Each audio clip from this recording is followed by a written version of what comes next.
अगर आप दोषी हैं तो हो सकता है कि आपको सजा मिले, लेकिन अगर आप बिहारी हैं तो कई बार बिना गलतियों के भी मार खा लेंगे। कभी अपने ही राज्यों में तो कभी दिल्ली की गलियारों में तो कभी पंजाब की सड़कों पर।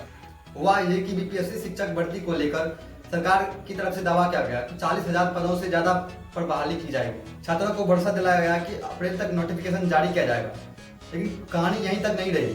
पिछले साल भी छात्रों ने ऐसे वादे सुने थे, पिछले साल भी तारीख मिली थी, आश्वासन मिले थे, लेकिन भर्ती प्रक्रिया में कोई सुधार नहीं दिखा। कारण सिर्फ देरी नहीं था, बल्कि वो समय था जो स्टूडेंट के हाथों से निकले जा रहे थे। कई विद्यार्थी ओवर एज होने के कगार पर थे। उन्हें डर था कि अगर भर्ती में देरी हुई तो वो परीक्षा में बैठने से वंचित हो जाएंगे।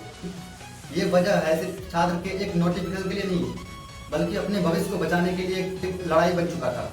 हर बढ़ती हुई तारीख किसी न किसी छात्र के सपनों का उम्र कम कर रही थी। छात्रों के हाथ में पोस्टर नहीं थे, उनके हाथ में उनकी आखिरी उम्मीद थी। छात्रों ने पटना कॉलेज से बीपीएससी ऑफिस तक मार्च निकाले। गांधी मैदान में पहुंचते ही बैरिकेड लगाकर प्रदर्शनकारियों को रोका। इसके बाद माहौल गर्म हुआ, छात्रों की नारेबाजी शुरू हुई।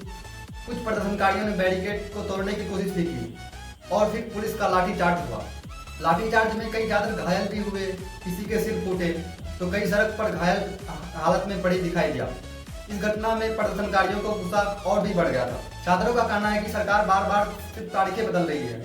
इंतजार करते करते साल बीत चुके हैं।